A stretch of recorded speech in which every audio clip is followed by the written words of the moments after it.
नमस्कार दर्शक बंधु, आज हेउछि अक्टोबर मास 22 तारिख बुधवार। चलंतु आज टॉप 20 गुरुत्वपूर्ण खबर उपरे नजर पकाइबा। ता पूर्व चैनल को सब्सक्राइब करने को आपण माननकु अनुरोध। चलंतु संपूर्ण खबर जानिबा। नंबर 1 रे रहिछि मादल बजाइले लोकंक दुख शुणिले मुख्यमंत्री मोहन चरण माझी केन्दुझर जिला को 3 दिनिया गस्तर आसी दीपावली दिन अपराह्न निज जन्मग्राम रायकला रे पहुंची दीपावली पालन करिसेंती। सेठारे तांकु भव्य स्वागत संबर्धना दिया जाइथिला। एही अवसर रे माझी ग्रामवासी सहित पारंपरिक मादल बजाई और नृत्य गीत सामिल होई दीपावली पालन करिसेंती। सेहीपरि सेठारे विभिन्न अंचलरू आसुथिबा लोकंक अभियोग शुणिथिले एवं समाधान करने को प्रशासन को कहिले। नंबर 2 रे रहिछि ब्रह्मपुर आईनजीवी पीतवास पंडा हत्या मामला। दिने 2 दिन भितर पदा को आसीबो सत। पुलिस को ठोस सुराग मिलिथिबा सूचना। आईजी कहिले तदंत शेष पर्याय रे 2 दिन मध्य ओडिशा जानिबो किए ओ काहे की मारिला। सांबादिक सम्मेलन करी सत खोलिबो तदंतकारी टीम। एने सूचना दैछन्ती दक्षिणांचल आईजी नीति शेखर। नंबर 3 ले रहिछि पुणी चर्चा रे चौद्वार जेल रु कैदी चंपट घटना पर पुणी थरे चर्चा रे चौद्वार जेल। 2 जन कैदी मध्य रे मारपीट होइथिबा खबर सामना को आसीछि। जड़े कैदी आक्रमण रे अन्य जने गुरुतर भावे आहत होई कटक बड़ मेडिकल भर्ती होइछन्ती। आक्रमण करिथिबा कैदी कवि सेठ बोली जणा पड़िछि।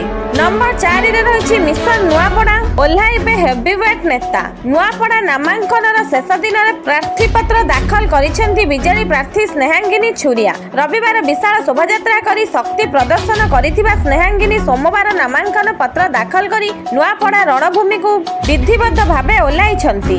असंतोष कंदल मतांतर भूली नुआपड़ा बाजी जितिबा को एकाठी होइछन्ती बीजेडी रो हेवीवेट। दलर मुखिया नवीन पटनायक प्रचार मैदान को ओल्हाइबा को घोषणा करिबा नुआपड़ा लड़ाई को आहुरी रोचक करिछि। नंबर 5 रे रहिछि 195 कोटी टंका बांटिले मुख्यमंत्री। ग्रामांचल रे सुशासन को आहुरी दक्ष और सुदृढ़ करिबा पई मुख्यमंत्री मोहन चरण माझी लोकसभा भवन ठारे आभासी माध्यम रे राज्य रे 471 ग्राम पंचायत कार्यालय भूमि पूजन एवं अंत्योदय गृह योजनार प्रथम किस्ती बंटन करिसेंती। सूचना योग्य जे नुआपड़ा और कलाहांडी जिला व्यतीत राज्य रे 28 जिल्ला रे 471 ग्राम पंचायत कार्यालय भित्ति प्रस्तर स्थापन करा जिबा सहित 48,693 हिताधिकारी को अंत्योदय गृह योजना प्रथम किस्ती बाबद 40,000 टंका लेखाएं सहायता प्रदान करा जाइछि। नंबर 6 रे रहिछि नवीनक दृढ़ निंदा। जगतसिंहपुर रे बिजु जनता दलर कर्मी रश्मि परिजांक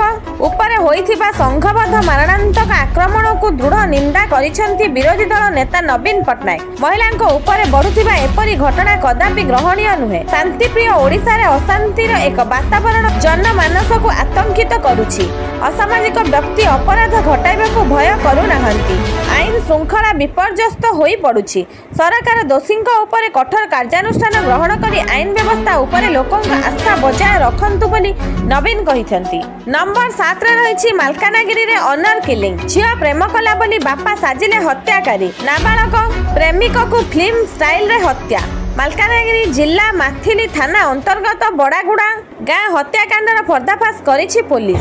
कॉलेज छात्र विष्णु नायक को मारी पोखरी रे फिंगी देइथिला नर राक्षस। सबु प्रमाण एकाठी करी नाबालिकांक बापा समेत 2 सहयोगी मनोज एवं सागर को गिरफ्त करी जेल पठाइछि पुलिस। किंतु मुख्य अभियुक्त विनोद कुमार एबे भी फेरार। सेपटे नाबालिका प्रेमिका मध्य विष पी आत्महत्या करिथिबा अभियोग होइछि। झियो आत्महत्या पई माथिली थाना आईआईसी को दायी करिसेंती मृत नाबालिकांक मां। नंबर 8 रे रहिछि मंत्रींक बड़ सूचना। शिल्प मंत्री संपद स्वाई मंगलवार एक बड़ सूचना देइछन्ती। मुख्यमंत्री मोहन चरण माझी पारादीप कलिंग बालीजात्रा उद्घाटन करिवे बोली मंत्री सूचना देइछन्ती।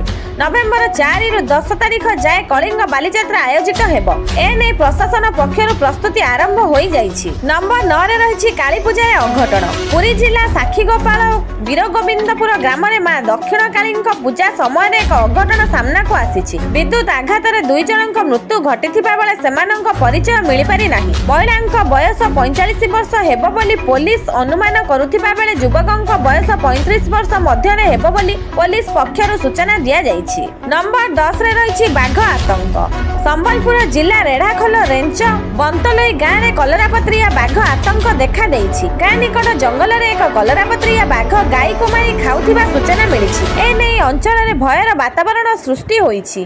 खबर पाई वन विभाग एक टीम घटनास्थल में पहुंची बाघर गतिविधि उपरे नजर रखिबा सह घटनार तदंत आरंभ करिसेंति। नंबर 11 रही बरगड़ जिला कारागार में सोमवार राति जड़े विचाराधीन बंदी सन्देहजनक मृत्यु होइछि। मृतक जनक हेले अताबिरा थाना जन्हापड़ा ग्रामर गिरिधारी रोहित दास। मृत्युर प्रकृत कारण एपर्यंत स्पष्ट होई नाही। अन्यपटे विलंबित राति से विद्युत तार धरी आत्महत्या करिथिबा कुहा जाउछि। गत अगस्त मासर मृतक जनक एक पक्ष मामला रे गिरफ होई बरगड़ जिला कारागार रे विचाराधीन बंदी भाबे थिले। नंबर 12 रही शेष राकेट पर्दाफाश। केन्दुझर टाउन थाना अंतर्गत गोविंदपुर ग्राम में चढ़ाऊ कर एक 3 महला घरू देह व्यवसाय रे लिप्त अभियोग रे पुलिस 5 जन को गिरफ करिछि। गिरफ माने हेले घर मालिक तथा मुख्य रानी महुमाछी कुहा जाउथिबा बनराणी बारिक, जोड़ार फिरोज अहमद और मनोज बेहेरा, स्थानीय नरणपुर ग्राम अभिषेक बेहेरा, दुरुमुंगार पंकज नायक और नारायण महांती बोली जना पड़िछि। उक्त घरू पुलिस चढ़ाऊ बेले झारखंड जड़े युवती, बारिपदार 2 जन, बालेश्वर जड़े और जगतसिंहपुर जड़े युवती को उद्धार करिछि। नंबर 13 रही जलीगला काजू फैक्ट्री। गजपति जिला गोसाणी ब्लॉक गाराबंध थाना अंतर्गत लावण्यगढ़ ठारे थिबा एक काजू फैक्ट्री रे दीपावली दिन विलंबित रात्रि रे निया लागि जाइथिला। फल संपूर्ण फैक्ट्री नष्ट हो जाइथिबा बेले पारलाखेमुंडी अग्निशम बाहिनी पहुंची निया को आयत्त करिछि। शॉर्ट सर्किट जोगु निया लागिथिबा अनुमान करा जाउछि। नंबर 14 रही केंद्रीय पर्यवेक्षक नियुक्ति। नवेम्बर 11 तारिख में हेबाकु थिबा नुआपड़ा विधानसभा उपनिर्वाचन को संपूर्ण शांति श्रृंखला और निरपेक्ष भाव में परिचालित करने सहित समग्र प्रक्रिया को तदारख करने भारत निर्वाचन कमिशन द्वारा 3 जन केंद्रीय पर्यवेक्षक नियुक्ति होइछंती। नंबर 15 रही बिहार चा बिकाली साइबर ठकेईर मास्टरमाइंड। बिहार गोपालगंज जिले में पुलिस एक बड़ धरणर साइबर ठकेई राकेटर पर्दाफाश करिछि। पुलिस जने पूर्वतन चा बिकाली घरे चढ़ाऊ कर 1 कोटी 5 लाख रु अधिक टंका बहु परिमाणर सुना और रूपा गहना जबत करिछि। एही मामला रे पुलिस 2 भाई को गिरफ्त करिछि। नंबर 16 रही मोदी आह्वान, माओवाद हेब निच्छिन्न, खूब शीघ्र माओ आतंक को मुक्त हेब भारत। नौवीरंक सह दीपावली पालन अवसर में बड़ बयान देइछंती प्रधानमंत्री नरेंद्र मोदी। कहिछंती आज माओवादी आतंक मुक्ति पाइछि भारत।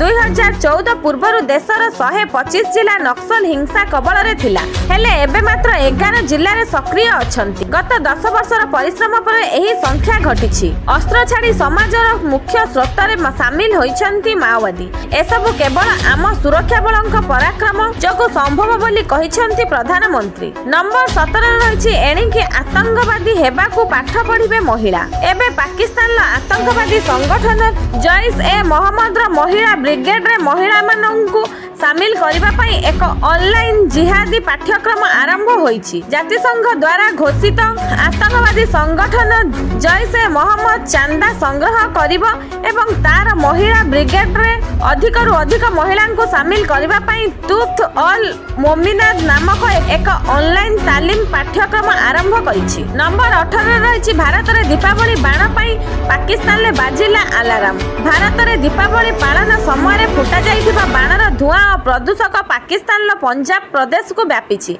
भारतर उत्तर सहर रु आसुथिबा पवन एवं कम बेग रे प्रवाहित हेउथिबा पवन जोगु पाकिस्तान ले वायु गुणवत्ता बहुत खराब होईछि। मंगलवार सकाळ सुधा पाकिस्तान राजधानी लाहौर रो वायु गुणवत्ता सूचकांक AQI 266 रे पहुंचिछि, जहा कि एहाको विश्वर द्वितीय सर्वाधिक प्रदूषित सहर रे परिणत करिछि। नंबर 19 रे रहिछि दीपावली रे 87% भारतीय चीन सामग्री को ना कहिले। चलित वर्षर दीपावली केवल आलोक एवं मिठार पर्व नथिला, यह भारतीय अर्थनीति पई एक ऐतिहासिक मोड़ देइथिला। देशर बजार गुड़िक पूर्व समस्त विक्रय रेकर्ड भांगी देइथिला। Conference of all India trades CAITର ଏକ ବିସ୍ତୃତ ରିପୋର୍ଟରୁ ଜଣାପଡ଼ିଛି ଯେ ଭାରତ ଚଳିତ ପାର୍ବଣ ଋତୁରେ ରେକର୍ଡ ଭାଙ୍ଗି 6.05 ଲକ୍ଷ କୋଟି ଟଙ୍କାର ବ୍ୟବସାୟ କରିଛି, ଯାହାକି ଭାରତର ଆତ୍ମନିର୍ଭର ଭାରତ ଭାବନାର ଏକ ଜବରଦସ୍ତ ବିଜୟ ପାଲଟିଛି। ନମ୍ବର 20ରେ ରହିଛି ବଙ୍ଗୋପସାଗରରେ ପଛକୁ ପଛ ଲଘୁଚାପ। ଗୋଟିଏ ନୁହେଁ, ଲଗାତାର ମାଡ଼ି ଆସୁଛି 3ଟି ଲଘୁଚାପ। ଲଘୁଚାପ ନେଇ ଆକଳନ କରିଛନ୍ତି ପାଣିପାଗ ବିଜ୍ଞାନୀ ଶରତ ସାହୁ। ଗୋଟିଏ ଲଘୁଚାପ ଗତକାଲି ସୃଷ୍ଟି ହୋଇଛି, ଯାହାକି ଏବେ ସକ୍ରିୟ ରହିଛି। 26 ବେଳକୁ ଦ୍ୱିତୀୟ, 29 ବେଳକୁ ତୃତୀୟ ଲଘୁଚାପ ସୃଷ୍ଟି ହେବାର ସମ୍ଭାବନା ରହିଛି। ପ୍ରଥମଟିର ବେଶୀ ପ୍ରଭାବ ନ ପଡ଼ିପାରେ, ଦ୍ୱିତୀୟର ପ୍ରଭାବ ବେଶୀ ରହିବ। ମାତ୍ର ତୃତୀୟଟି ଲଘୁଚାପ ନେଇ IMD ପକ୍ଷରୁ ସ୍ପଷ୍ଟ କରାଯାଇ ନାହିଁ। ଆଜି ପାଇଁ ଖବର ଏତିକି। ଆସନ୍ତାକାଲି ନୂଆ ନୂଆ ଖବର ସହିତ ପୁଣି ଦେଖାହେବ। ରହିଲି, ଜୟ ଜଗନ୍ନାଥ।